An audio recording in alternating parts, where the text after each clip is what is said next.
Welcome to another Saturday night and taking it to the nub. I'm your host, Boston Jimmie, and this is my co-host, Quinton Brown. Tonight, we have a really unique show. I normally have guests on, we have conversation, we talk cigars, we talk entertainment, we talk different things. But tonight's guest, Art Garcia, the owner of Tabacalera Segovias down in Esteli, Nicaragua, he's going to do something special. During the show, he's going to walk us around his new factory and show us what he's doing. So get ready for that. You're going to have a virtual factory tour. This is going to be a lot of fun, Quinton. You ready for this? I'm excited, Jimmie. Let's do it. I'm excited that I get to walk around a factory on my show. This is fantastic. So let me bring in Senor Art Garcia. There you go. Senor Garcia, how are you doing today? Oh, every day above the ground, it's a beautiful day. That's what my father used to say. He used to look in the obituary and be like, hey, my name's not in it. It's a good start of a day. Now he's passed, so I get to do the same thing. There you go. Follow the family tradition, right? What cigar are you smoking right there? I am actually going to light up the SS 002 Tabacalera Segovias. That's the number 12 cigar of the year in 2019 by Cigar Journal magazine. Really? That we made for Antigua Esteli. Now we're going to make it for Segovias Esteli. All right, we're going to get into that because there's a whole story that we need to unravel here for everybody to understand what's happening. What are you smoking? Same cigar you're smoking. All right. And Quentin? I'm smoking the Blanco 9. Very cool. Yeah, I know Blanco very well. He's a good friend. And you are chiming in live from wonderful Esteli, Florida. I mean, Esteli, Nicaragua. Esteli, Florida. You know what? Hey, it's Saturday night. How's Esteli doing today? It's been hectic. I've been in my factory since 7 in the morning.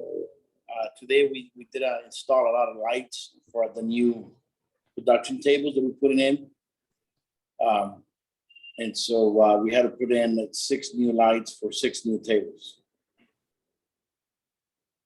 Like lights that shine down on the tables. So that way my bunchers and my rollers could have a clear light of what they're doing with the tobacco. Oh, okay. Mm-hmm. Very good. So my wife and I, we've been out here, since 7 a.m. It's already 5 p.m. here. She's looking at me like, you better hurry up. I said, it's going to take us about 2 hours in the interview. She's like, oh. I'm like, order in because we're not going out. We're going to eat in at the factory. But, that's pretty much our life here in Esteli, brother. We come to the factory. We did some painting today. Sometimes the walls get dirty from all that work, all the tobacco, all the bunchers touching what they don't supposed to touch. And so we painted all the dark spots. So I did that, did the lights. I was waiting for my guy to come in with my new, they're gonna put a new stand inside my aging room, a Spanish cedar stand. The third one, which goes in the middle because, I have a big production now for 90,000 people. So 90,000 cigars. And so we got to be able to fit them in. And so I'm waiting on that. And give me a second. I'm going to just get the phone out of here. Lift it up a little bit.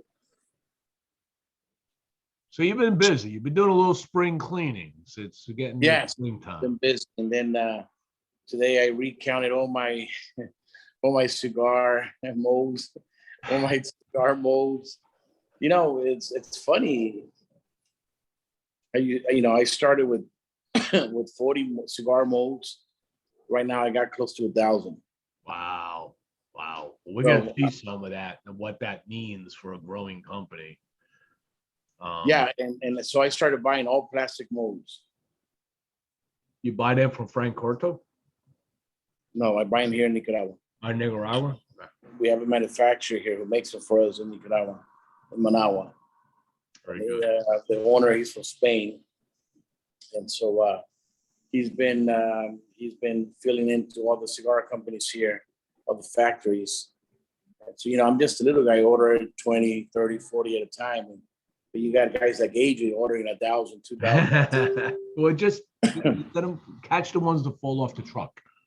Mm-hmm.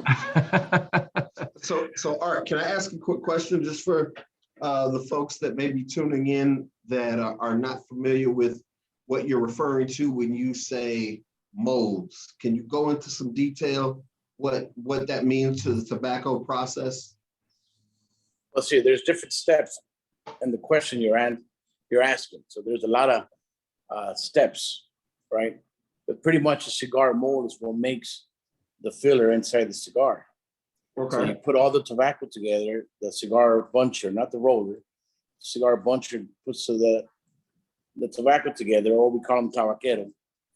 And then he puts the bunch inside the plastic molds. And then he has to put them in the press and press it down so that we get this beautiful figure. Now they sell different types of molds. They got torpedo molds, they got Robusto molds, they got Toro molds, they got Lancero molds. So whatever size of mold you get, that's how your cigar is going to come out. And we'll see some of this when we do the virtual tour in a little bit later in the show. So the good question, Quinton. We'll Very good go question. through that process, and I'm sure we'll get an excellent tour. And I want to get to that. So I want to get through some of the very basic preliminary things. So Art Garcia graduates University of Southern California. Absolutely, brother. Okay. And Go Trojans. Go Trojans. Absolutely. You got some fun in front of us with basketball this week. So, oh yeah. You came out, your business degree, and if I understand correctly, you kind of got started. You created a record company. You were in the music business. No, I started as a rapper. I'm actually a Latino hip hop artist. Educate us, brother. Tell me. Well, it's been a fun road. It all started since I was young. Right about when I was 5 years old, started playing piano. My mom put me in singing lessons. And so my neighbors, when we used to live in San Diego, and the weekends we used to stay at our beach house in Baja California, which is called Tijuana. Our neighbors, which they are now very famous and Grammy Award winners in Mexican regional music. I used to sneak into their garage every time they practice, and I used to sit in front of their door, and I just want to play and listen. So it got to the point where they start bringing me in and says, "Hey, here's some drumsticks. Start playing with the drums. Here's the keyboard. Start playing with the keyboard." And that's how I got started. And so that's how the attraction of music came to me. Aside from my mother being also, when she was going to school, she was going to classical theory music in Mexico. And she was also a soprano singer. And she was doing theater shows with classical music in Mexico. And she used to love singing. So I think a little bit of that came from her, So I just started growing up with music, and when I was 15 years old is when I got to smoke my first cigar. Right about 15 and a half, my grandfather called me in and said, "Hey, grandson, today I'm going to make you a man." And I'm excited. I'm thinking my grandpa's going to buy me a car. Like he did to my cousin, the girl cousin I have, one of my girl cousins. And he's like, "Nope, I'm going to give you a cigar." He's like, "You see that big wood box over there?" He says, "Go open it and grab one of those tobaccos there, the ones that you see me smoking all the time." And that's when I smoked my first cigar. Pastime, around 16 and a half, 17, I started listening to a lot of disco music, freestyle, house music. So then my father bought me my first pair of turntables when I was 16. And I started DJing. I started buying all the LPs, 12-inch records. To this day, I have a collection of 3,000 records. Wow. Yeah, I got a nice collection too, but I ain't And got I still have my MK 1200s. Wow. Any DJs out there know what that means, MK 1200, which are the original Techniques turntables. I have an Akai turntable. Remember the Akais? That's like a newer version of a turntable. Yeah. The Techniques were the one that everybody walking back in the 70s, 80s. Yeah, because mine's from 1980 is when I bought it. Okay. Man, I didn't even know Akai existed from back in the 80s. Sitting right next to me over here. Wow. I still use it. It was I had to get a new cartridge for it. That was a pain in the ass, but I finally got one. For those that don't know what that is. I mean, it's pretty funny, we talk about the technology today. Right. And like, yeah, turntables, how many people actually understand turntables and what they did? Oh, I became a master in scratching, DJing with disco music, freestyle, with house. I bought a lot of oldies because, where I'm from, I grew up with a lot of Chicanos. I grew up in East LA area. And so a lot of my neighbors played oldies music, and they had the cool classic music. So I bought a lot of that kind of music. And then I started transitioning to, I remember my parents always spoke to me in Spanish. So I started writing music in Spanish. I said, maybe I could do some rap songs in Spanish. How'd your mother feel about that? Oh, she loved it. She was behind she didn't like me wearing the baggy pants back then, But I didn't wear the different type of baggy pants. I wanted the classical pants that the cholos wear in California. Much love to my Chicanos, right? But no, I was wearing more like the Taggers baggy pants. I was a crazy guy in high school, La Mirada High. And so, because I became so good in DJing, I started throwing a lot of house parties. I was the king of house parties and ditching parties. Not proud to say it now, right? I wouldn't recommend that to the kids, but my nephews. But I used to do a lot of parties. So, I remember growing up, always sneaked in a cigar with me. And once my grandfather gave me the cigar, it stuck with me. And I started developing my palate. But I was just, I had a lot of fun growing up. So my mother always gave me that right direction from good and bad. And she always wanted me to do what I loved the most, and it was music. And so my passion was just, DJing, music. So then I started writing lyrics, and I started putting beats together that I created myself from other records. And I started doing a lot of sampling and stuff like that. And then I started buying producer equipment. I bought the MPC. I had keyboards. I had a mixing board. And little by little, I started equipping myself.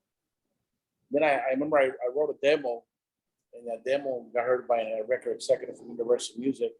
And then all of a sudden, I get a phone call. They're like, "Hey, we want you to come to our office in Hollywood." I said, "Yay!" No, back then they were in what's that city called? East LA? No, that's not what the office is. No. It's past the 5 freeway, it's past Hollywood. I blanked out of the name of the city. But it's right about... You get a call from the record company. Yeah, it's so Universal now is where Capitol Records at now. Oh, okay. That's where the Universal Latin office are now. But so anyways, so I signed a record deal with those guys, Latin music. But I didn't sign direct with them. I signed through an independent label who had a contract agreement with them for distribution. So So we all started working together, and I dropped my first song. It was called "Sexy Mommy," and then Sexy Mom. "Sexy Mommy." Actually, you can find it in iTunes. Can you lay down a couple lines for it? Oh man, my voice right now is just gone for rapping. I've been smoking so many cigars, brother. like my throat's actually hurting right now. Dude, if I had shirtless Mike on, he would just drop some right now. I mean, you could like drop it, man. You could. I'm sure you could drop a couple of quick ones. Well, let me get motivated real quick. I'm still getting into the call, right? All right, there you go. And so that's how I started, brother. And then working in the music industry as an artist, I soon realized that it's not what I wanted to do for the rest of my life. I said, no, I want to become the record executive. Because, like they gave me a lump sum of money, and with that money, I had to produce 3 records, and I had to do 3 videos. And back then, it's not like we had iPhones and we had all the new technology. Back then, for a music video, the lowest, it was $15,000-$20,000. Wow. And so. Wait, so you had to pay for making the music video out of your pocket that they gave you? That's how it works. They'll give you upfront money. So they gave me $100,000, right? Out of that $100,000, I had to pay for 3 albums out of that money, and then I had to pay also for the music videos. What? Mm-hmm. They didn't pay for all of that. I thought you would just write songs. No, that's how they do it back then. And so the industry has changed a lot, of course, thanks to a guy named Napster, and everything went digital. Right. You know what I mean? There was no iTunes before, and no Rhapsody, and no Amazon Music. No YouTube back then. So you end up doing this, and you end up creating executive records. Yeah, so I created a lot of music, and then a new wave of music came, and it's called reggaeton. And it was all full-blooded Puerto Ricans. And, I love my Boricuas. And so a guy by the name of Raymond came out, and his artist name was Daddy Yankee. And he dropped a single called Gasolina. And then that single blew everybody out of the water. So then all the labels started focusing in that kind of music rather than urban hip hop in Spanish. And so I'm like, man, either I grow or I die. So I had to change my music a little bit. So I went from being urban hip hop to more urban pop music. Try to match with Puerto Rico. Now we're the Cali boys, the Spanish, right? We don't have the Boricua swing from Puerto Rico. Even the New Yorkers couldn't compare to the guys from Puerto Rico. Puerto Rico was just coming hot with tracks, with music, left and right. I mean, these guys were hungry. At least we had cheeseburgers over here. We were eating McDonald's over there back then. I don't think there was McDonald's back then over there. And so that changed the game. And so I asked for my release, and they gave it to me. And I also asked for the rights to my music. I had to negotiate with that. I paid a little bit of money, and I kept my music. So then I created my record label, Second Records. And then everything changed. So you took that and you ran that. How many years did you run Executive Records? Well, to this day, I always want to say I still run it, right? But I started signing other artists. I signed some artists. And of course, you're not going to find the website no more and all that stuff. When you sell a business, you give everything away and they do what they want with it. Mm-hmm. So that's pretty much what happened to us.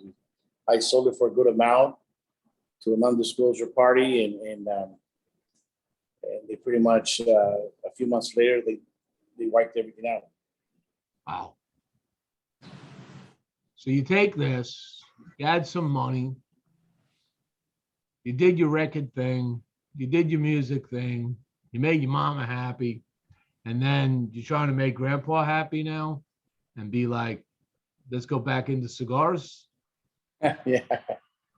No, but right around that time when I knew that they were gonna buy me out and I was gonna make a good amount of money, had a big lump sum coming in, I started working in finance, and I started working as a financial advisor, became a financial broker.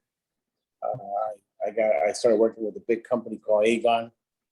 And, I did that for a few years. I grew a business. I had some agents under me, and I grew a pretty good book of business. And an opportunity came, and I sold my book of business, and I made a good chunk change with that. So when that happens, actually, I remember the senior executive vice chairman at the time asked me, he said, Art, you said, big Art. I said, are you sure that's what you want to do? So I told him, listen, I want to sell the company because I'm going to start a cigar company.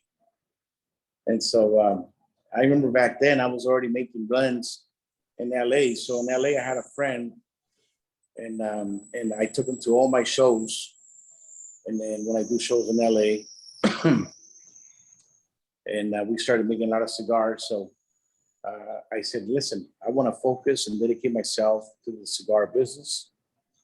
I don't know how I'm going to get started, but I do have some friends in Nicaragua that I know that they invited me to their house, and they told me to come spend a few months out here, and then they're going to help me get started. I have the drive, the passion, and I think I'm going to get it learned. This is a story that hasn't been told, actually.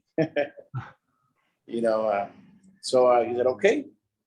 So I sold my book of business from the financial company, and I was able to get some funding. Of course, I have some friends and associates who partner out with me as well. And they all pitch in money with myself. And so we started Antigua Esteli back then. So Antigua, so let's take this slow now. All right. So Antigua Esteli was your first cigar company. Uh-huh. And if I understand correctly, you were not selling those in the United States. They were sold elsewhere. No, that's not how it started. Okay. I got bad. So in 2015, we had our first IPCPR show in New Orleans. You remember that show? I remember that show. Dirty New Orleans, yeah. So we traveled from California all the way to New Orleans. And I remember I rented a space from Esteban Carrera's cigar company because they were my neighbors in California. So I used to hang out at their lounge all the time. So I talked to Greg and said, hey, Greg, can you rent me a space from your booth? Because he had a huge booth. He was like, Art, as a matter of fact, I have a 10 by 10 available. I could rent you. I said, great, I'll take it. And so we went out there. And I remember I had some cigars done from the blend that I was making at that time in Nicaragua, one of the factories that I was working with. And the cigars never showed up, brother. True story. Wow. The cigars showed up on the last day when I was already checking out of my hotel. Wow. So we get there, we hired this company that I never knew. And I called them up. We did everything over the phone. They didn't have a website, but I looked them up in the yellow pages. I called some people out there. So I ended up getting some chairs, and we brought the banners. Then when we got there, they didn't set up, and they didn't set up because they said that I didn't pay the fees, which I didn't know nothing about, the union fees they had over there and all that stuff.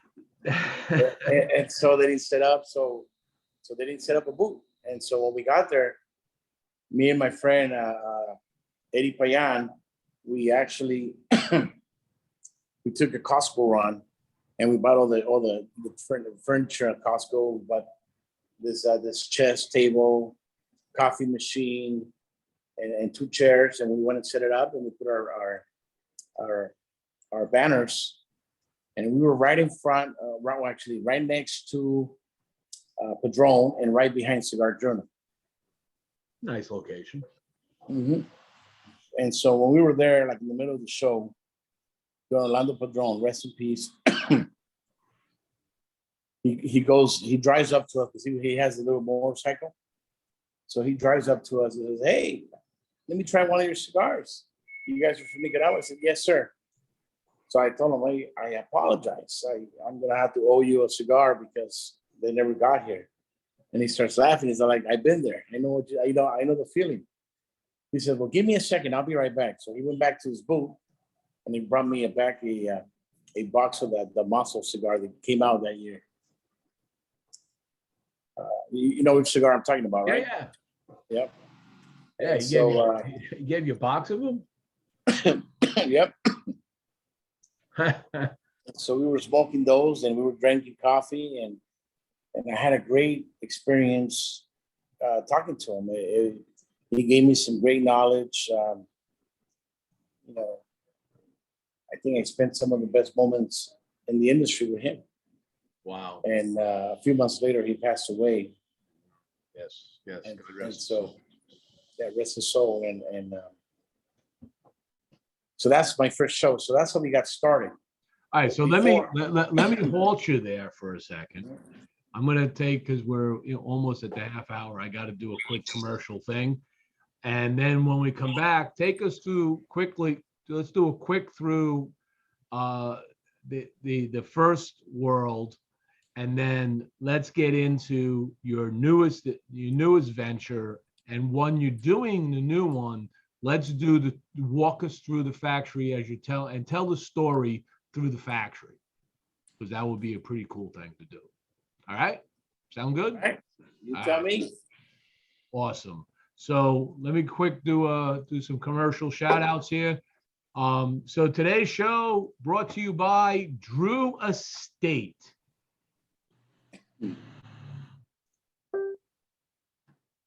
And go.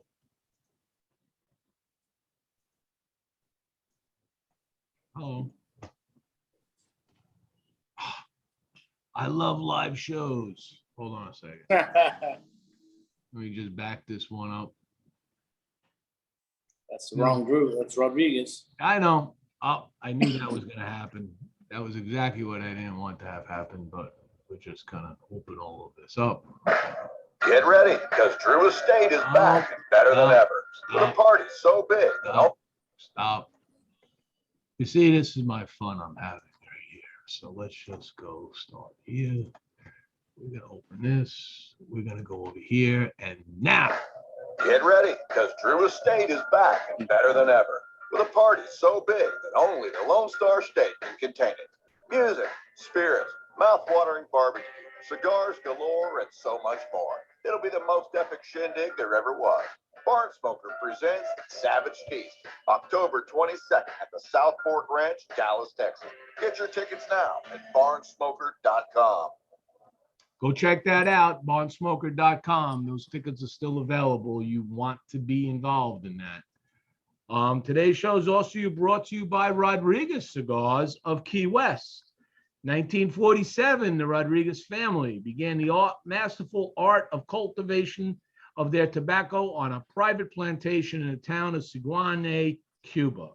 By 1952, they were employing over 20 workers and grew over 120,000 pounds of tobacco annually. 8 years later, though, the Cuban government nationalized the plantation and the family was forced to immigrate to the United States. In 1971, the Rodriguez family found a new beginning on the beautiful island of Key West, and they eventually established a Rodriguez Cigar Factory founded in 1984. It stands as the oldest cigar manufacturer in Florida Keys, preserving the historical cigar manufacturing industry that began in Key West in 1831. Of course, as the years passed, new generations of family members expanded the manufacturing operations down to Nicaragua, and they are proud to be working with some of the finest tobacco in the world. Rodriguez cigars are exclusively constructed with vintage leaves that have been hand-selected, aged, and constructed through the traditional Cuban manufacturing process. The next time you want to check out something in Key West, or just give them a shout out or a call at www.rodriguezcigarskeywest.com.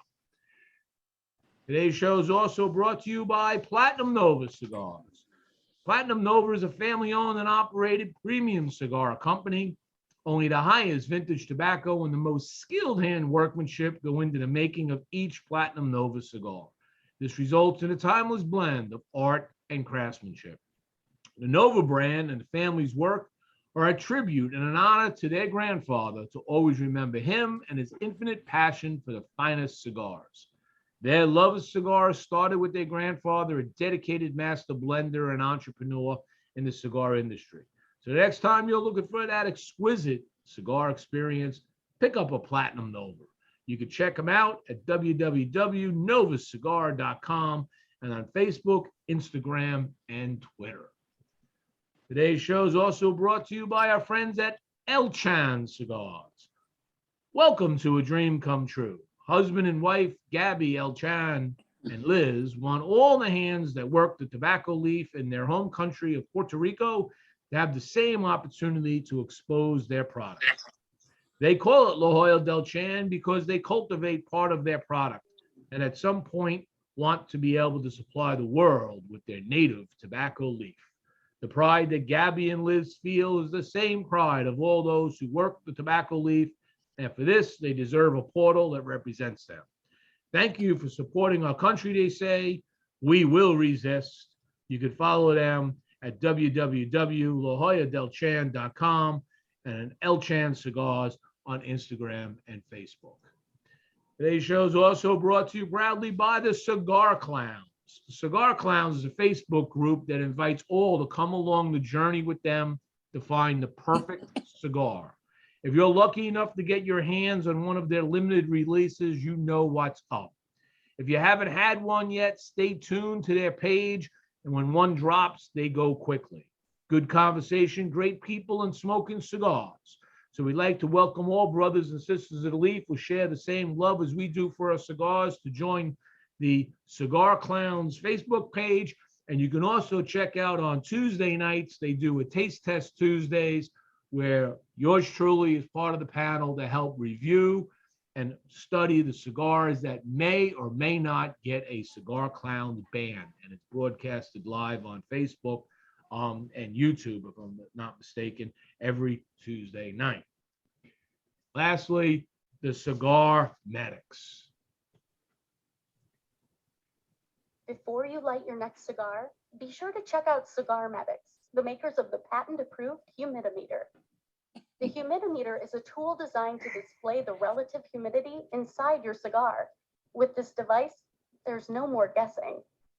Simply insert the probes into the foot or cap of your cigar, and you can instantly know if your cigar is ready to be smoked.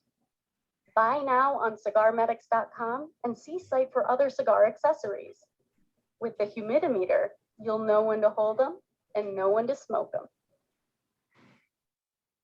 I'd like to thank my sponsors. For without them, the show is always a little bit harder to do. Let's come back to Art and continue the discussion. All right, my friend. So you do the show in New Orleans. You end up coming back, and what happened? Can you make me a favor? I would like to see you, or one of you guys, on the What's that? screen. I can only see me twice. Oh, excuse me. Let me move the spot. How's that? There you go. Now I had it I'm right. talking to someone. I had you spotlighted. I'm sorry. Yeah, no worries, brother. So that's a little bit how I got started. My grandfather was a big motivation to be in the industry, but the real winner in this industry was my great grandfather. He was a tobacconist, tobacco maker, and a tobacco grower, and he was from Pinal del Rio, Cuba. And then he also immigrated from there, had issues, took off to Puerto Rico, and so that's where my family was born, and then from there the whole family legacy started. But none of my grandfather didn't continue the business, or his brothers, and excuse me. Also, for my grandfather's kids, which is my father or uncles, didn't continue the business, and so it's funny how it jumped to me by smoking a cigar at age 15. And so I was just talking to one of the industry's professionals here in Esteli, and he was telling me that happens sometimes. That sometimes the passion from your great grandpa jumps the hoops by 2 generations to find the right generation to continue the legacy. And so that's what happened to me. And so Can I ask you a question? How's that cigar going for you, Jimmie? Burning nice. It's got some decent flavors. It's a good cigar. Can't really tell you a whole lot about it because I'm not really thinking about it as I'm talking. And so that's what happened. So with that cigar you're smoking, I made 5 different samples. I made 001, 002, 003, 004, 005, because I made the blend much better than it was before. I gave it more profile, more aroma, more taste. And so the ones that we decided to make, it was going to be 004 to produce for the new cigar coming out, which is going to be out in the next 2 to 3 weeks. And so anyway, so that's how my family background got started, and all the generations got bringing to me. And so I became an aficionado in an early young age. And when I turned 18, I started smoking legally now, and now I could go buy cigar lounge. And then I started learning all about the lounges. I started going to lounges and smoke. And then even when I left the major label, I became really good friends with them. And then I started working with them. When I left Executive Records, I started working as a partner with Universal Music Latino, with Sony Latino, with Time Warner Latino. And I started developing artists. I started managing artists. That's when I created EMAG Music. Okay. And so from Executive Records to EMAG Music, which is Executive Management Artist Group. And so I started managing artists, and I started doing tours for major artists. I worked with people like Romeo Santos, Bachata Heights, reggaeton artists like Yankee, Don Omar, Tego. And so a lot of friends in the industry got me in the industry working with them. It was a fun trip. At the same time, I was doing the financial business. So I got to learn, I was pretty much a little bit over 20 years working in the music industry. So when we released the company in 2015, we sponsored the Latin Grammys. Oh, wow. Antigua Esteli with Universal Music, Universal Latin. You can find all this on my Antigua Esteli page, Antigua Esteli Cigars EU on Instagram. You'll be able to see the pictures of us at the Latin Grammys. And you'll see everything right there. Matter of fact, there's a page where you're going to see Universal Music Group. You're going to see Antigua Esteli, our logos right next to these big music companies. And so, Antigua Esteli was kind of like sponsoring or part of the Latin Grammy. Yeah. So I was bringing in all the cigars, all the executives, all the artists, and they were doing something called the Cigar Lounge inside the Grammys or the Latin Billboards. And then Universal did an event called the El Festival, where they brought a bunch of famous artists. And so they were creating a special cigar lounge for me called the Antigua Esteli Cigar Lounge inside the concert. It was a huge thing, bro. Wow. And all these artists and music executives were smoking cigars with us, learning about our Nicaragua, learning about Esteli, learning about Antigua Esteli at that time. And so we started developing our brand. So a lot of music artists that are known started endorsing our cigars. Now, did you have a factory then, or were you working with a factory in Nicaragua? I was working with the factory in Nicaragua at that time. Okay. All right. So Antigua Esteli was working with a factory. The Tabacalera Segovias is your own factory now. No, this is my baby now. This is your baby. Okay. It cost me. It's been costing me a lot of labor and money. I'm here 80 hours a week. There you go. Why don't we start walking around the factory a little bit? Give the fans here a tour of Sure. where we are. So you are sitting right on the Pan American Highway? Right, literally across the street. Okay. So I'm a block before. I'm literally across the street from Casa Pelas, the automobile store. It's called Casa Pelas. Okay. And so, how can I flip this camera? Be a little button on the bottom. Let you flip it around. Let's see here. Oh, there it is. All right. So here's some of my cigar boxes. Quinton, you take a run on this here. I'm going to let you ask a bunch of questions. Give those curiosity questions you like to ask, because I've been to factory tours and I want to hear your view on this. Absolutely, absolutely. All right, so here is Esteli Nicaragua. Here's the lockers for my employees. Here is the entrance. I always have a lock. It's where everybody takes a break right here. When my employees come in, they got to put alcohol gel. They got to wear their mask. The alcaldía, the city makes us do all this cool stuff here. Here's some sitting chairs that we have here and some we have here, but pretty soon they're going to be gone. I'll fill this room with a bunch of production tables.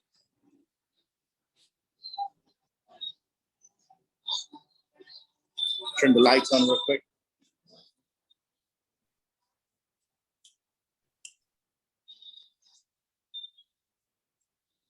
So here's some of the lights we were installing today. So every light has a production table. So for example, here's one production table. They have the light. Here's another production table, which we have some cigars filled right here. See that? There's tobacco in there. Now, are those the molds you were talking about, Art? Yep, these are plastic molds. Okay. Right? And then come here. This is our other production room.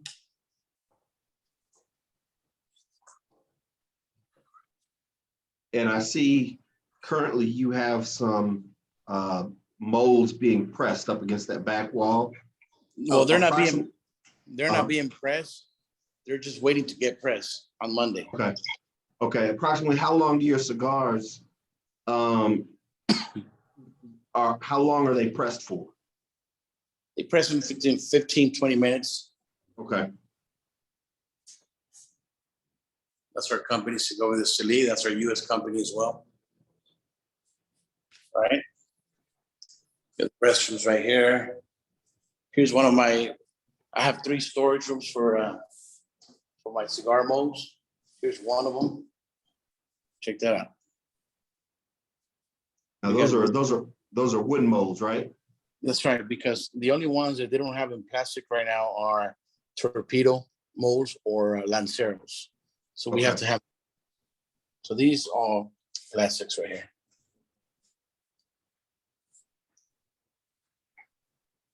So right now we have 2, 4, 6, 7, we have 8 tables. And by Monday, we're gonna have another, let's say 7 more. So it's where you come into our little warehouse side. So this is some water, things we use for cleaning. Freezer, where we freeze the tobacco when we chip out. Here's one of our aging rooms. Here's where we dry the tobacco. You have to have it sealed. See if I can turn the light on right here. Hey, Art, quick question for you. What's the purpose behind freezing your tobacco before it ships? So that way we can kill whatever. And sometimes with tobacco, you could have some beetles in there.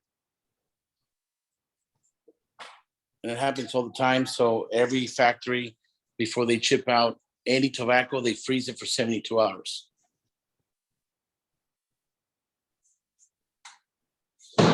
Have you heard of that before? Absolutely, I have. Yeah. So here we have tobacco, which is going to be for the production next week. So we open up this little window and we give my tobacco guys, they give the production tobacco to all the bunchers and rollers. So this is what we have, tobacco of the week. Got my little microwave here, little fridge, drinks. Now, each one of those crates back there that you just showed, is there a certain organization that you have to what crate gets what tobacco? Absolutely. Everything's organized. Here's the draw master. Yeah, everything needs to go with the plan. and organized. Otherwise, you're gonna get lost with so much tobacco, brother. You know what I mean? Absolutely. Here's our packaging room. And also when we sort out all the cigars, we use this table to sort out cigars. We have a girl, we call her, the sorry now girl, or in Spanish is called rezagadora or rezago, right? And she checks all the cigars, if they're good or bad, if the wrapper is bad, things like that, and she'll be able to put them away. Now, here's my aging room right here. This is the most important room right here. And so I'm going to show you guys a quick pic of my room.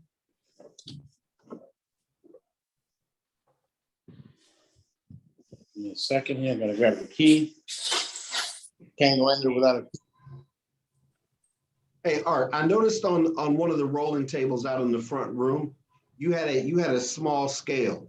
Is there what's the purpose of the scale? What does that do as far as your quality and your construction of your cigar?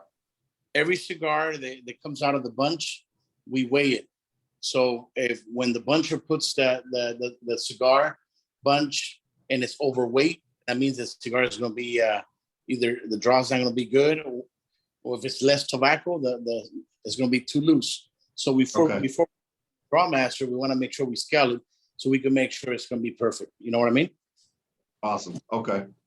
Now, And before you go through this room for a second, Art, Yeah. I have a question on that topic from Chris Carano, who says, weight-wise, how much tobacco do you go through in a week? So right now we're going right about 20,000 pounds a week. That's a lot of money. Yeah, it is. Mm-hmm. So go back into your aging room now. I'm sorry. So this is the age room right here. So only two people could go in this room, me and my wife, no one else. Look at all these beautiful babies right here, brother. Oh my Lord, look at that. And all these cigars have been aging for 4 to 6 months now. Now, all these cigars are empty here. I smoke to myself because these are my testers. I test a lot of these cigars as I go. Here's some of the new production. That's a good problem to have, Art. That's some Antigua Esteli cigars ready to be shipped out to Europe. All these boxes are cigars that we're shipping out already. Let's see if I can open one of these boxes, for example. So Art, I see you got some things boxed up, right? Approximately how many markets are you in currently from a shipping standpoint? Like how many different areas are you shipping to right now? Well, before I answer that question, just want to let you guys know that it's all Spanish feeder right here, bro. Nice. All feeder. Beautiful. Including these little boxes right here. That must smell amazing in there. It smells amazing, brother. Smells amazing. All right, so go ahead and ask your question again. I was asking, I see that you've got some boxes ready to ship. Approximately how many markets or how many different regions are you shipping to currently right now out of your factory? Well, Antigua Esteli only ships out to Asia. We have Thailand, we have Malaysia, we have Japan, China, and South Korea. Then we have Congo, Africa. Then we have Europe, France, Italy. We have our biggest market is Germany. We have 177 stores in Germany. Wow. Yeah. Romania and Switzerland, Swiss, and several other countries that I don't remember at this time. Now, real quick, has the issue that's going on with in Ukraine and Russia, has that impacted any of your production or any of your shipping and handling right now that you got going on? Not really. Okay. Look at these beautiful babies right here. Now those are your torpedoes. These are my torpedoes. Now these cigars here are aging. They look how amazing they look. These are a Sanchez wrapper right here. Now, Or tell- are this cig- those, this cig- Those are Segovias ones. So Yeah, you have two different batches, right? You've got Tabacalera Segovias and you've got the Esteli. Right. No. Well, see, Antigua Esteli and Segovia Esteli is the same blend, same. And so all I did was change the name from Antigua to Segovias in the U.S. But we're not in the U.S. market yet. We're going to be coming in. We've been coming in since January, but because I like to be a perfectionist, and we've been working in the factory really hard. I want to make sure that when the cigars get to the U.S., which we're shipping out about, I want to say 3,000 boxes. I want to make sure that all my stores are taken care of the right way. And when they reorder, they, we're not going to run out. So I want to make sure that we have enough cigars to fulfill for the rest of the year, because we're going to be shipping out a lot of cigars to the U.S. This year, my goal is to ship out just in the U.S. 1 million cigars. And now, so, do you plan on having a headquarter stateside? I already do. Our headquarters is going to be in Florida and in California. Check out this cigar right here. Nice. What's that, a 9 by 54? It's 8 by 52. 8 by 52, okay. Yeah. It's a beautiful cigar, brother. So these are some samples that I'm creating. I'm also creating some Lanceros. And man, this is like a candy store here. You got a dedicated roller just for the Lanceros? I have 2 of them actually. Wow. We have 2 Lanceros. They're experts in this trade. And, That's awesome. I've been doing this 15, 20 years. But I'll tell you guys the truth. The new buncheros, the new bunchers are more effective than the older ones. I don't know why that happens. Really? Oh, yeah. Right now we have an issue in Nicaragua, and that issue is called get your ass to the border and we'll let you in. So all the good buncheros and rollers are taking off to the U.S. right now, illegally through Mexico, and the U.S. is letting them in. So we're losing a lot of people here in Esteli right now. So are they getting jobs in America in factories? No. It's like Cuba. You know how before the U.S. used to let all the Cubans in? Right. Now they're doing that with Nicaragua. Oh, so they're not taking their craft with them to sell it. They're looking for other jobs, whatever they can find. Whatever they could do and get, that's what they're gonna do. Wow. Yeah, so it's a situation not just for me, but for all the factories here in Esteli. Now, how old is your factory now there in Esteli? We've been here since June of last year. Okay, very good. But Good. I've been coming to the factories here. I've been coming to Nicaragua for 14 years almost, bro. So I learned all the trades, all the secrets. I learned how to manage a factory at this Palillo. I learned how to manage people, especially managing people. You know what I mean? You have to learn how to speak their language so you can communicate with them. Right. You got to create loyalty here. So that's why I pay my bunchers more money. Yeah. My guys are making about each buncher and roller, they're making about $100 a week with me. But normally they make $60, $50, 55. But since people started leaving, the other factories started raising their prices as well. Right. But what I did was I created a lot of loyalty since last year. So most of the people that worked for me last year, they're still with me today. Take care of your employees, man. Happy employees. Keep things rolling. Excellent thought. Now, while we were in the rolling room, I noticed that you had pointed out a San Andreas wrapper. Approximately how many different wrappers do you use at that current factory that you're in right now? Well, I use San Andreas in most of my, I have, myself personally, I have 2 cigars with San Andreas. Called my 70 box Press Toro, 6 by 56. in my Robusto, the one that Jimmie smoked. And also I have a client right now that we're making their cigars, and we're using a lot of San Andres for their cigars as well.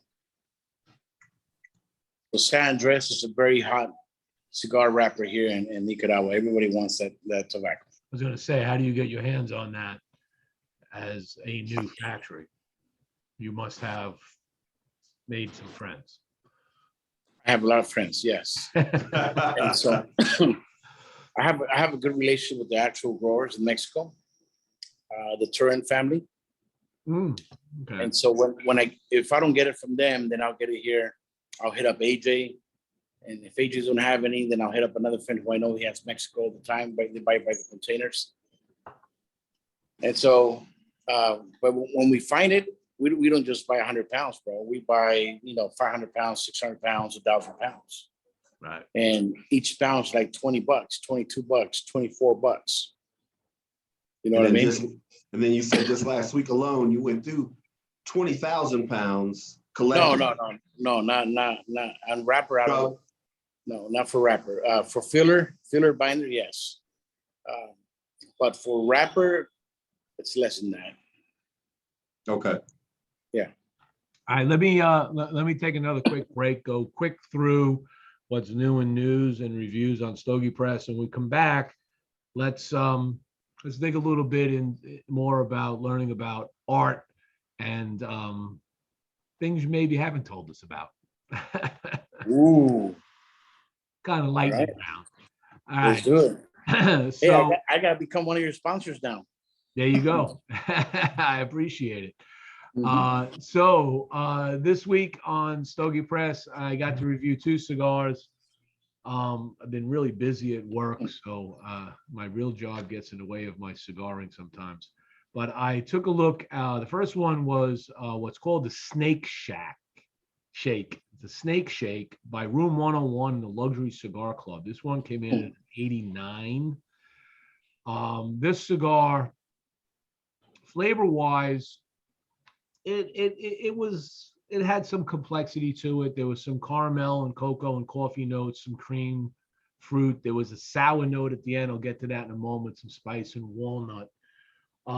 This is a Nicaraguan Puro. It's a $16 cigar. It's a Toro, and it's made at AJ's factory down there in Nicaragua. Kind of a medium strength cigar. Nice looking cigar, right? It's got a nice little oiliness to it. It's got decent bunching in it, right? Some nice, I picked up this hickory note along the barrel, and the foot gave me some walnut and chocolate. It had some walnut and added mild spice once I did the cold draw. So I was kind of impressed. Came in, it had a nice white ash, a little bit of a wave in the burn, but nothing dramatic yet. But I will say before I cut to the chase here that the ash fell a lot. So this is one of these cigars where you always got to have your ashtray near you, and unfortunately, that's one of my my pet peeves when it comes to my reviews. I like to have the ash carry a little long. It doesn't have to be super long, but it shouldn't. Maybe it should drop maybe 3 times, right? But this thing dropped a lot on me. So that was from a construction perspective. Nice thin line. But what ended up happening is it had these sour notes in the final, and it just kind of threw the whole blend off. So the first 2/3 of this cigar were amazing. They were really enjoyable. I could look past that mild wave in that first half. But then between the ash falling all the time and the fact that this had this sour note at the end, I'm sorry. I just think that maybe it needs to age a little more, and maybe it'll be better. Go back and revisit this again. But right now, $16, I don't expect sour notes at the end of the cigar. The second one we looked at, which was a wow factor for me, was a new company called Apostate Cigars. Okay, Apostate Cigars is based out of Salt Lake City, Utah. It's run by the guys, the retailers at the Beehive cigar shop there in Salt Lake City. And what this whole line is about is these guys are like ex-Mormons, and if you smoke cigars or tobacco, you are going against the laws of the Mormon religion, so they call you an apostate. So they took that name, ran with it, and Deseret is actually the name of that area in Salt Lake City that the Mormons settled. It was originally going to be its own state in the United States. It never got there, but that actually stands for Beehive. And if you look at this beautiful constructed, artfully constructed cigar, right, it's got this nice oily, toothy wrapper to it. But more important, you got to look at that foot. And that foot, and the cap, if you look at the cap, they purposefully designed this to look like a bee stinger. So they did a lot of artwork on this. They put some nice appliques to make it kind of look like a bee.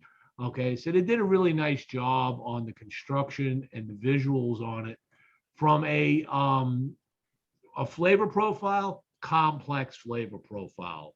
I mean, I got everything from butter and pepper. I even had a nice popcorn aroma near the end. There was some savory spice and normal spices and some sweetness, earth, citrus. It was just evolving all the way through this, and especially this burnt or toasted honey note that came in. Once that sweetness started building, it kind of got in a nice honey note that came through. So I was really, really impressed with the flavor profile. It's a Mexican San Andreas wrapper. It's got Dominican Piloto in the binder and the Dominican and Nicaraguan filler. This is a $13 cigar. It comes in 12-count bundles. Burn-wise, yeah, it's absolutely beautiful. I mean, it just, look at the ash on that. That is an absolutely beautiful ash. That's what I'm talking about. I expect an ash to drop here and then drop here, and that's what this was doing. It was absolutely beautiful ash. Nice solid drop, nice burn cone. This thing just was wowing me all the way through for a young company. They're using Hoshi Blanco's factory, Tabacalera Palma, to do these. So you can't go wrong with using Hoshi Blanco in getting your craft out. So this is a solid 96 in my book. Had a little mild wave in that second third, which was nothing major. Definitely box worthy. Nice solid ash and extremely complex in flavor and aroma. So I highly recommend this cigar if you locate these. I know they're trying to expand their footprint in the United States. From the news perspective, there were a few good things came out in the news. First thing was Drew Estate is releasing a new Gordo size of the Pappy Van Winkle barrel fermented. That's going to be hitting the right now. So start to look for those. You'll begin to see those in shops if you are a big fan of the Pappy Van Winkles. Cigars International announced they're opening a new superstore in San Antonio. So they're continuing to expand their brick and mortar footprint through the United States with these fabulous superstores that they have. Our friends over at Stogie Road Cigars have connected with Rebellion Cigars in the United Kingdom, so they've expanded their footprint. You're going to be able to find Stogie Road Cigars now internationally over in the UK, so you can check that out. And then that was it. This is last week's news, I believe, was Cigar Fest expanded to Pennsylvania, Florida, and Texas. No ticket required, so they are no longer doing their Mega Herf Cigar Fest. They are now just doing regional events at their shops. So that is the news and reviews. And of course, we put out in season 3 of Take It to you can go and watch a great show with Dave Rawlinghouse, the Cigar Life guy. So if you look for inexpensive or affordable, I should say, life insurance for a cigar smoker, he's going to get you non-smoking rates if you're a cigar smoker. So you can always check out Dave. He is well known in the industry. Go to his website at cigarguy.com. And you'll definitely be happy you did that if you're in the market for life insurance. So that is the news and reviews on Stogie Press for this week. Let's get back to Art. Okay. I can't see you. You can't see me again? Yeah. Let me go hit the gallery. See me now? Mm-hmm. You good? Nope, not yet. All right, let me go do this. Boom. How's that? Nothing. You just see you. There, I can see both of you now. Okay. Let's do that. It's got to be the ones and zeros making their way down to Nicaragua. And there's always a delay between what we're showing sometimes and what you and I see. So we talked about music. We know you like some of the old rap. You got different Latin rap. Food. What is your favorite cuisine? Oh, well, I want to say right now we're about to have a steak. So there's this restaurant in Esteli called El Puyazo, and they have some of the best steaks here in town. And my wife just texted her like, "I'm hungry. Let's go eat." I said, "Set up, make reservations for El Puyazo. We're gonna go have a New York steak right now and some mashed potatoes." But I love grilling over here. I'm a big grill guy. But right now, starting on Monday, they're gonna put me in a diet. As you can see, I'm a little overweight. So I gained about 30 pounds. When we opened the factory, brother, we came in the wrong time in history. Right when we opened the factory, it's when the Delta virus hit. And a lot of people started dying left and right. I lost a lot of friends. We lost family members. My wife lost family members, friends. And the gentleman who sold me the wood here in the factory, he passed away also from coronavirus. So because of that reason, my wife and I didn't go anywhere. We were just from the factory to our house, to the factory to the house. It was very boring. I hated it. So on the weekends, we used to drive all the way to the ocean and then just hang out by ourselves, try not to be around anybody. And so in that process, because we were eating in all the time, I started gaining weight. And we didn't want to go to the gym. And because on the streets, there's always a lot of people walking around with no mask. We didn't even want to go jogging or walking. And so I ended up gaining about 30 pounds, bro. Oh, wow. I gained them quick. So now I got a lower because I have a back pain because of my weight. And so I'm going to get in a massive diet starting Monday. I think I'm going to go on the keto diet, which you eat all protein, no carbs. I'll tell you, just while we're here, my wife got me on a Weight Watchers diet. She does Weight Watchers. I watched her starting to lose weight. She had all kinds of issues losing weight. The Weight Watchers diet worked for her. The weight was falling off like water over a waterfall. I said, get me on this. She does all my cooking. She counts all my points. She tells me where I'm at and what I can do. And the best thing about that diet is, so long as you count the points, you can eat anything you want. Anything you want. It's all based on the glycemic index. And when you like steak, it's real simple. The steak, 1 ounce, 1 point. So a 6 ounce steak, don't go for the big steak. Go for the 6 ounce steak. Yeah. Okay, you get 6 points. Throw in some veggies in there. They're free. Okay, stay away from the mashed potatoes. You don't need that. It's my favorite. I know it is mine too, as is bread. But no, you gotta just not that stuff. You don't want to go near. I was eating over here. They have a traditional rice called the gallo pinto. Yeah. And so I have that every morning with my 2 over easy eggs, my gallo pinto with cream and cheese. Keep away from the cheese. You can eat all the eggs you want on this diet. I'm gonna stop eating. I'm gonna stop eating cheese, rice, some beans once in a while. But we are going to a nutriologist here in Esteli, a very good one. Good. And so now we're gonna get on point with that. And the reason why is because I don't live in the US as much as I used to before. Now I live more here. And we have to, you know, if somebody tells you they're a cigar maker and they're only doing it part-time or they don't have a factory, it's a little hard to believe them. You know, you have to really be in the house, be in the factory, buy the tobacco, know the growers, know the variety of your tobacco. I mean, you have to nail it down to your finger to become a real tobacconist.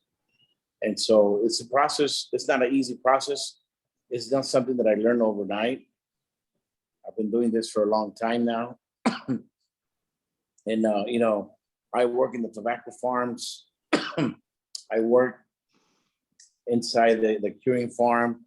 I work in this palillo, which, you know, where you put the pilones. You know what pilones are, the pails of tobacco? Yep. I was flipping them every day for about 6 months. Yeah. That's how I learned, bro. It's a lot of work. But And the teacher who was teaching me how to do that passed away already. Oh, wow. And so I learned that, and then I learned how to devein all the tobacco leaves. I did that for a few months. And then I started working on my friend's cigar factory. I learned how to run a factory from the production side, from managing the production manager to the tobacco manager, managing other sites from administration in the factory. So it's a big process. And then the biggest process I had to learn was the law, the Nicaraguan laws. Mm-hmm. They're very strict. Yeah, because you're technically owning a factory. So a lot of people don't know this. They go to visit Esteli, cigar capital of Nicaragua. All right. You can't buy a cigar from your factory or any of these other factories. Those cigars are counted and designed to go out of country. Okay. Well, let me make a correction. In my factory, if you come to Esteli, I can sell you cigars. I could buy The reason cigars is from your factory. the reason is because if there's 3 types of corporations. The one that I have is the first one, which is called the SA, Asociación Anónima, Mhm. Association Anonymous. And then from here, if you want to save on taxes, you have to get a new license called the Law 382, Ley 382, which is going to help you when you chip cigar rings, when you chip boxes outside, from outside Nicaragua, then it's going to save you on taxes. You don't have to pay for it. And then you have another type of corporation, it's called the Zona Franca. Zona Franca, it's a factory like AJ Fernandez, like Plasencia, which is where they have 2,000-3,000 employees. And when you own a Zona Franca, you have to have a caregiver inside. You have to have a medical staff inside, right? You have to have a pharmacy inside for your employees. You have to be able to provide buses for your employees. And you have to pay about $2,000 to $3,000 a month just to be able to have that corporation. So with my corporation, I could sell cigars to whoever wants cigars. But pretty soon I'm going to have the Law 382 because I don't want to pay taxes on when I get things bring here from outside. Like, for example, cigar rooms in Dominican Republic. I have to pay 16% taxes on top of whatever the invoice is. Yeah. So you're going to basically spend, you get the wholesale price. You know? So I don't want to call cigar rings and say, hey, cigar rings, just put that my invoice is $1,000. Well, my invoice is $20,000, right? No. We don't want to hear about you in the news. Right? And but there's another thing. So when you own a legitimate cigar factory like mine, you have to pay medical for your employees, which is kind of like our retirement plan in the US. Social Security, we have to pay 27% on top of their salaries to the government. Okay. So can you, for example, my employees, if they're making $400 a month, I pay 27% of that $400 on top of their salary. Right. It's like Social Security here in the United States, which is a lot. And then they have to pay 7% of their salary. Okay. Right. So the government is making about, let's say, 27 times 7, 36, 37 cents. Yeah. So then we have to pay something called the Inotech, which is something with schools and blah, blah, blah. We have to pay also another percentage of that.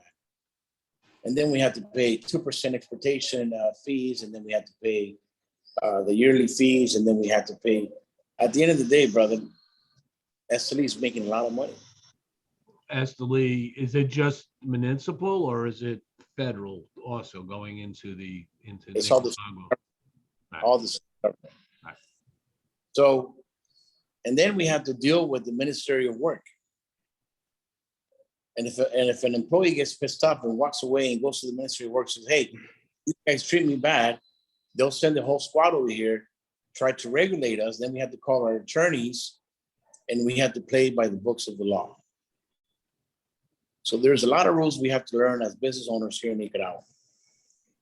And anybody vouch for it, Skip, anybody who knows, they know what I'm talking about, right? And so, which is cool though, because, you know, I read the Ministry of Work, they have a little booklet. I read it because I want to make sure that I nail it to the ground. Good for you. That's like the hardest part. The other part is dealing with a lot of psychologically dealing with the employees. You know, in my case, I'm most of the factories here, they don't get to talk to the owners, right?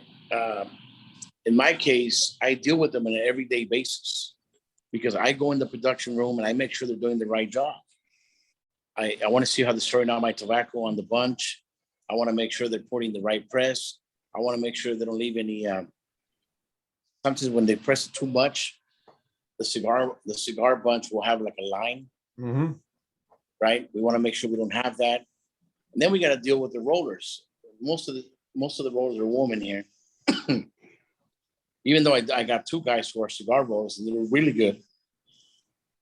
But sometimes the females, they get too offended fast. You know, hey, listen, I want you to put on the head of the cigar, make it 3 on the cap with 3, go around. Triple cap, do the triple cap, right. We call it gota over here, right? And so we got to deal with their priorities. And then sometimes our cigar bunchers. So what I do is every time they're making new cigar molds, so we give them 10. So they fill 10 molds, they press them, and then they start rolling them, and then they do another 10. So every time they're doing 10, I like to smoke a cigar bunch of each time they're doing one, because I want to make sure that the blend is the right way. So me and my production manager, we're in the production room smoking them to make sure the blend is right. That's the hardest part, bro. Yeah, right. My throat's kind of messed up right now. I understand that. Yeah. Give me a little cough too. So let me ask another question. Yeah. Non-cigar related. All right. All right. You can make these simple answers. What's your favorite movie genre? I like the old school movies. All this new movies coming out. 1930s, 1940s. Well, you know, I don't go too back to 1930s, 1940s. I like a lot of the Mexican movies around the 70s, 80s, like Cantinflas movies. You know, some of those that I grew up with in the 80s. But, you know, I'm a big fan of all the Transformer movies. You know, I'm a big fan of the Spider-Man movies. I'm a big fan of those kind of type of movies. I also like I like some war movies. I like Mel Gibson movies. But I like the older classic ones. The new ones, they're a little too. Like the other day, I sit down and watch the new Batman. I fall asleep in the whole movie. It was long. It was 3 hours. It was a long movie. I mean, I can watch The Godfather and stay close to that for 3 hours. That's one of my favorite movies right there. Right? The Godfather. Yeah, and the Batman. I've seen that movie 100 times and I don't get bored. No. I could watch Indiana Jones movies 100 times and I don't get bored. Right. Even National Treasure with what's his name? Those kind of movies I love. Nicolas Cage. He's got a new one coming out. You hear about it? National Treasure? No, he has a new movie. He's hitting the scene in April. It's Nick Well, Cage playing Nick Cage. Well, the last movies that Nicolas Cage made, no good. The best movies he created was National Treasure. Absolutely. And National Treasure 3 should be coming out. That should be coming next out. year. See, they should focus on something like that. Yeah, they are. They said they are. They're going to, they interviewed him last month. And he said they're talking about it for like 2023. It's been 20 years now. It's been a long time, yeah. So it was a little embarrassment because my client was here from Mexico, and after a long day from blending and making cigars for his brand, I said, "Hey man, let's go watch a movie, bro. Which one do you want to see?" He said, "Dude, Batman came out. I'm a big fan of Batman. Let's go see it." All right. So I look at the Esteli movie theater, see if they have it, and they have it. So we went to go see it at 9:00 at night. My wife and our client. So I sit down. They bought nachos. They bought popcorn, and I got me a Subway sandwich. I ate half of it. I sit down, and the first 15 minutes I was gone. Well, I didn't and fall my asleep wife kept waking me up. Wake up! Wake up! I'm like, what's going on? She's like, dude, like you're loud. I didn't fall asleep, but I will say that if it got me to the end, the last 20 to 30 minutes, I kept wanting to get up and say it's over. Oh no, it's not. He's got another thing to talk about. I'm like, when is this gonna end? But for a movie like that, I had to go watch it again during the day when I'm not tired, when I'm not working. But those are the kind of movies I like watching that attracts me, the classic movies like that. So what without price being an issue. Oh, wait a minute. Here's the best thing about the movie. The soundtrack. Yeah, the soundtrack is good. Yes, that Nirvana song they put was absolutely. Absolutely. Spot on. Very dark. And I listen to it every day now ever since. I totally play it in my office all the time. So without price being a concern, what would your dream car be? It will have to be a classic car. Okay. Well, my first dream car is going to be a 1967 Mustang, and it's the one they call Eleanor. Ah, yes. Honestly, I want to get me that car so bad. That's my first. So when I make some money in this industry, those are the cars I'm going to buy me. So when I see you drive an Eleanor, I know you've made it. And then, but the second car I want to buy me a convertible 64 Impala. Oh, of course. For my son, go cruising, smoking a cigar with it. And the color is going to be all tobacco with tobacco leaves around it. Nice. That's going to be a project because I have a lot of friends in California that are part of big car clubs. And so I want to do the fun. And then the third car I want, it has to be either a 1920 or a 1940 Chevy Bomb with suicidal doors. The gangster, the mob store cars. Yep. With the suicidal doors. Absolutely. That's the car I want. That was a bit of money. The other day I posted on my Instagram that car. There was a friend of mine who does a lot of car shows. He has a beautiful car, and I'm just a big fan of that car. So those are the three cars I admire. All right. Quinton, you got a question? What's up, my brother? So I know that you said you're heavy in the music industry. So I love music. It's one of my passions. Give me your favorite music artist right now to date. Who do you listen to on a regular basis, no matter what day of the week it is?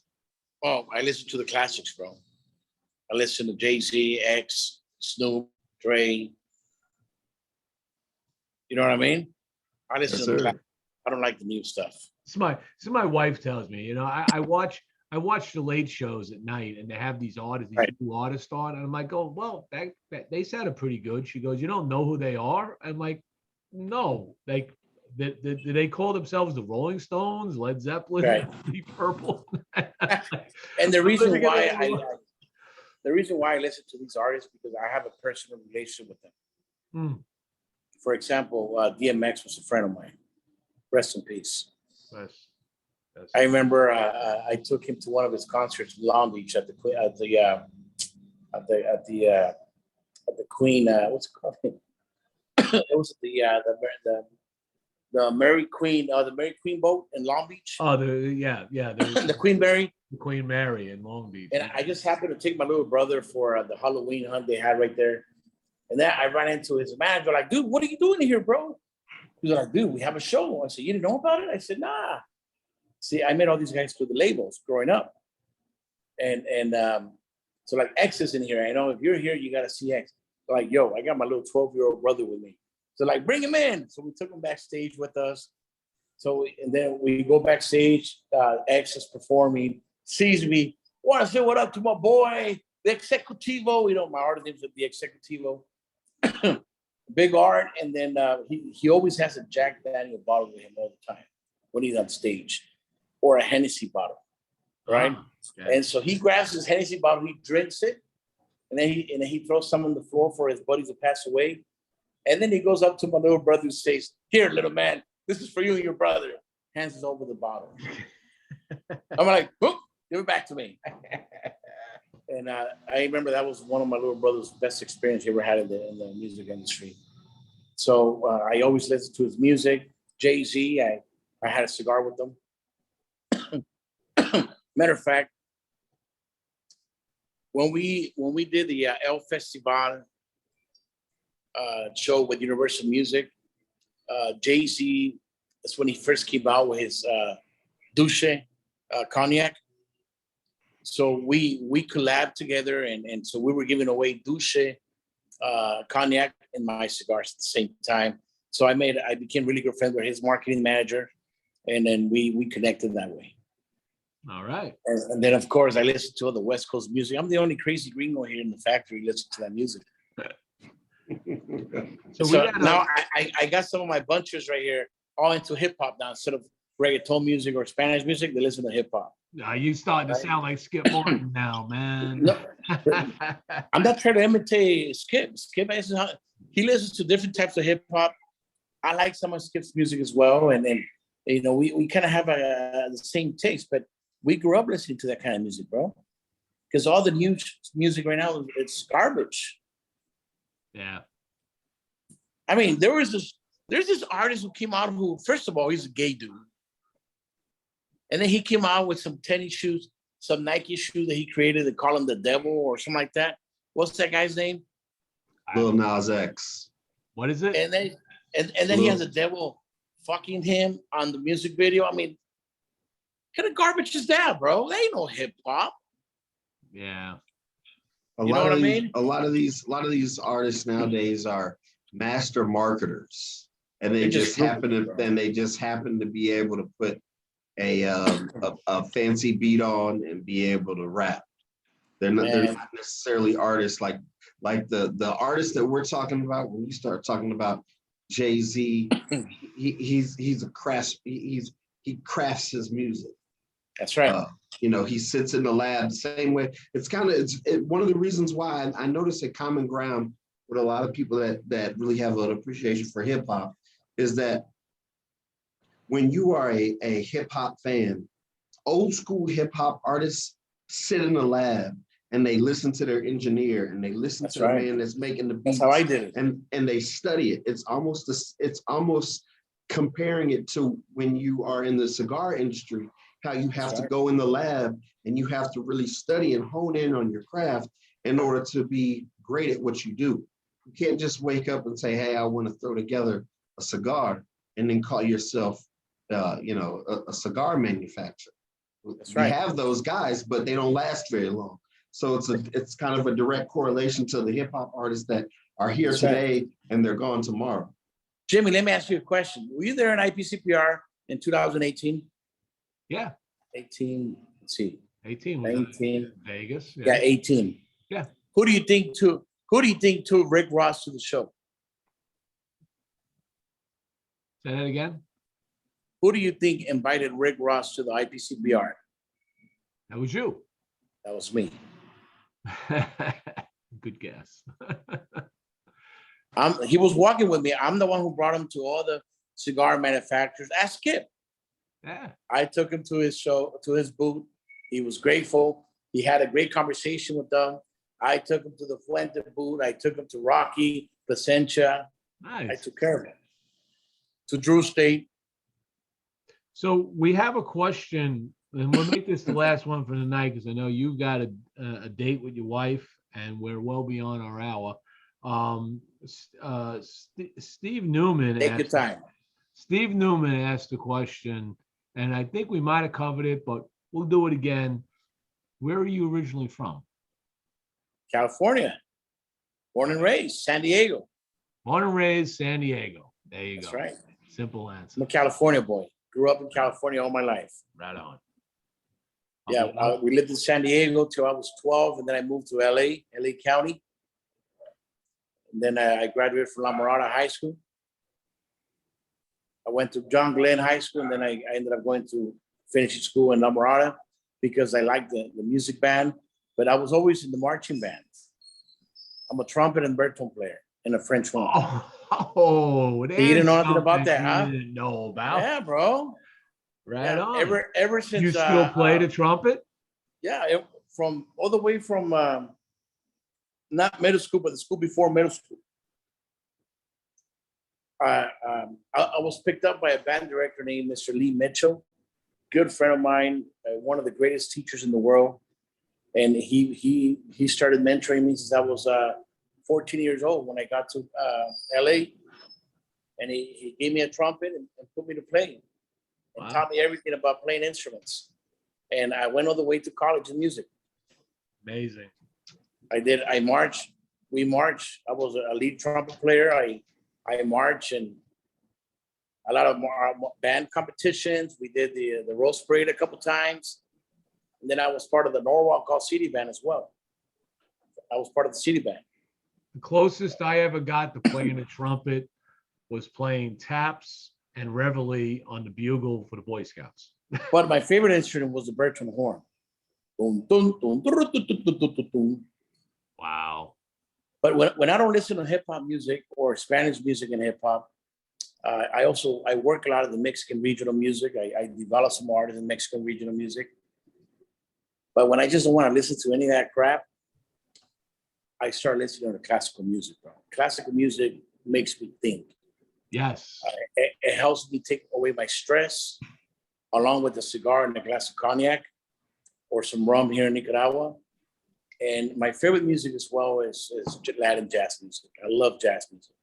And I'm like a big, when it comes to classical music, I love Bach. That's right. And the I was reason going I to say, love Bach has a lot of more story to tell. Absolutely. When I listen to Bach, all I can think of every time I would listen to any of his concertos, I go, if this guy was alive in the 1960s, he would have been a rock and roll musician. Okay, because the music just moves me. It just kind of like it just grooves. It's a grooving sound to Bach, right, as opposed to Beethoven and Mozart. He's a completely different. Completely different. And I play most of his tunes. I play Mozart, Beethoven. I play Bach. I mean, I play a lot of their tunes on the piano. Wow. And to this day, I still play good piano. I learned to play the piano by ear. That's how good I am. Very nice. You know, so music is just around me, brother. That's why I tattoo my music stuff here. See that? I don't know if you can see it. The two angels and the music tones are all around it. Well, that's cool. So it's all about music and cigars. I always say it. I always put it on Facebook and Instagram. It's all about music and cigars. You know, my son did a tattoo. He's a scientist and he's a musician. He plays guitar very well. Over many years he's been doing it, and he got his first tattoo he got when he was 18, and he got it on his back, and it's kind of a scroll that goes up like this and over, and it's a DNA strand, right? But the strands in the DNA are musical notes of a piece that he created. Wow. I- That is beautiful, brother. you know, when he takes off his shirt, it's like he has this like big, and it's not multicolored or anything. Right. It's black and white. But all I looked at him and I said, "So how much did that cost?" And he goes, "Oh, a few $100s." I said, "Did it hurt?" He goes, "Hell yeah, it did." He said, "You could have gave me 300. I could have hurt you for a lot less." Anyway, let's call it at this. We're beyond an hour and a half, and I got to trim some of this down anyway. This has been amazing. We learned a lot about It's been a art pleasure, tonight. brother. Thank you very much, Quinton. Thank you for driving the tour through the factory. Thanks, brother. We got to get down there sometime and go check out your factory. Absolutely, brother. But I didn't tell you guys about something cool real quick. Oh, why not? So as I'm making my cigars, right? And right now we have about $600,000 worth of cigars, which is equivalent for about 4,000 boxes for Antigua and Segovias. I realized that a lot of factories here, they can't survive just by making their own cigars. And I said, you know what? I want to bring in some projects, but I want to bring in some projects with very exclusive people who are very serious in their business. They have a backing, strong backing, and they have a great marketing team behind them. So I was able to pick up 2 big accounts at the TPE show, and I closed the deal. Nice. So now my factory is making exclusive cigars. I cannot say their names right now because we have an NDA, but when they make it public who made their cigars, then everybody's going to know. Right. So if you're a brand out there and you have the back end, you have your marketing team, and you have all your legal stuff taken care of in the US, and if you're serious about making cigars, I'm not going to send you samples. Don't ask for samples. Get your ass to Nicaragua. Let's sit in my factory. Let's make blends, and then we'll talk about making you cigars. All right. There you All go. right. You heard it from Art directly. So take him up on that. Well, Art, I really appreciate you being on the show. Quinton, thank you again. I want to thank everybody who's been watching and following on this, and those that'll watch it after. And of course, all the sponsors. Without them, this show is always a little harder to do. With that, we're going to call it a night. You got a date with your wife. That's right. I enjoy that steak. So Thank you very much. You guys have a great night and a great weekend. And I'm looking forward to seeing you both here in Esteli, Nicaragua. there you go. And Thank this you. All is right. Boston God Jimmie bless. out. Stogie Press. Peace. You got it. You all have Bye-bye. a great Thank you very weekend. much.